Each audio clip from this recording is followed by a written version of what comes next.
5 typov a rád, ktoré ti dokážu pomôcť, aby si sa dostal na lekársku fakultu. Toto je video, ktoré som chcela natočiť už roky a som sa dostala k tomu až teraz, keď som už vyštudovala medicínu pred 8 rokmi. Stále sú to tipy, ktoré ti vedia neskutočne pomôcť a verím, že ti pomôžu. Môj prvý tip je to, že nedávať si viac lekárskych fakult, ktoré majú skutočne učebnicové otázky. To znamená, že majú konkrétne otázky, z ktorých vyberajú. Čo sa bavíme, Košice, Bratislava, ako teda nezmenili, prípadne viem, že taká bola Praha, ale neviem si predstaviť, keby som sa učila tie učebnicové otázky do Bratislavy, do Košíc, do Prahy, jednoducho to je také kvantum informácií, že jednoducho si to nemáš veľmi ako zapamätať. Čiže lepšie je sa sústrediť na jednu školu, na ktorú sa hlavne chceš dostať a tie ostatné školy si dať tie, na ktoré vyslovene nemáš pevne stanovené otázky. V môjom prípade to bolo Brno a Olomouc. Druhý tip.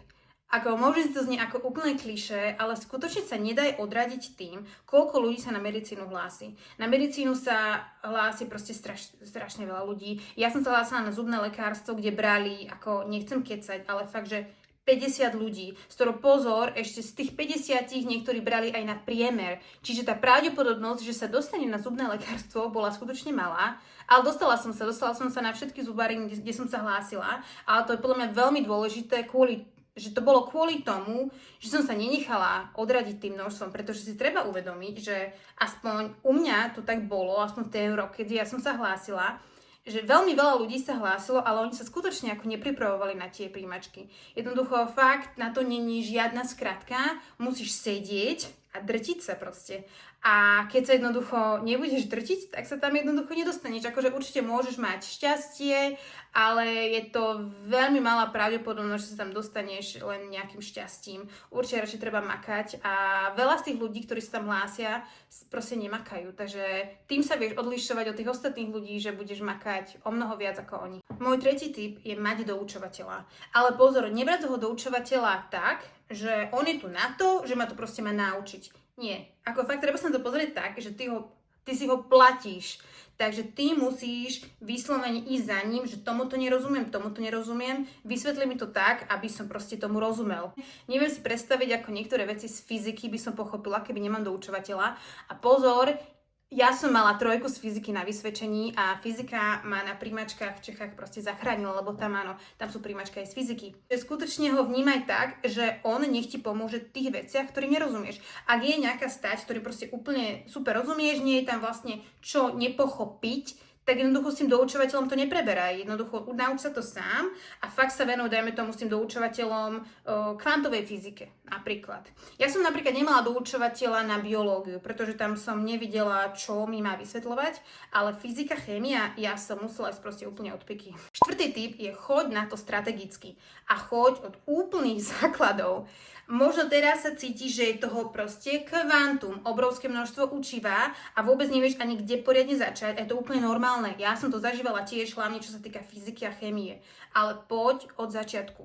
Povedz si v pondelok, útorok, stredu riešime riešim state 1 až 5 a buď v tom konzistentný. Nedávaj si toho nejako strašne veľa, nedávaj si to, čo ti príde, že určite nezvládneš, ale bude pre teba strašne demotivujúce. Keď pôjdeš každý deň po malých krôčikoch, tak finálne o 3 mesiace budeš úplne inde. Ja si pamätám, že každú nedeľu som mala deň, kedy som si opakovala vzorce. To som mala deň, kedy som si z fyziky opakovala vzorce, mala som ich zapísané, bolo ich strašne veľa, doteraz si pamätám, ale na tých príjmačkách ma zachránili. Systém. Môj posledný 5. tip je neporovnávať sa. Neporovnávať sa je podľa mňa neskutočne dôležité, lebo ja sama som tým trpela. Ja som si myslela, že aká som úžasná, ako všetko viem. A potom som sa stretla s jednou kamarátkou, ktorú teraz si na ňu pamätám.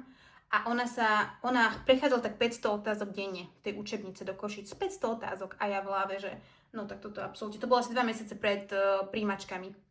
Ja si hovorím, že toto nemá význam, na čo sa tam vôbec hlásim. A moje celé sebavedomie išlo do kytek.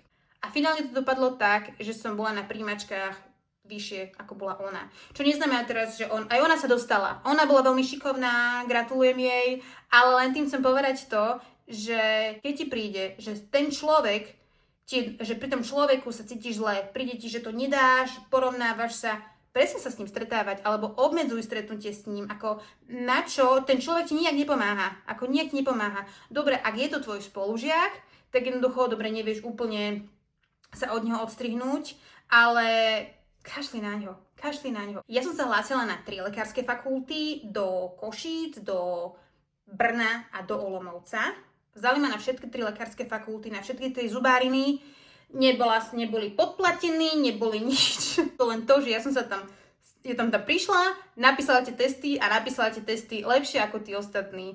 A tak, ako som to urobila ja, to môže dosiahnuť aj ty, držím ti v tom veľmi palce. Máš nejaké otázky a viem ti eventuálne pomôcť, napíš mi dole do komentu. A budem ti silne držať palce, aby sme možno nejakých 5-6 rokov si mohli povedať, že sme kolegovia. Dobre, tak sa maj krásne.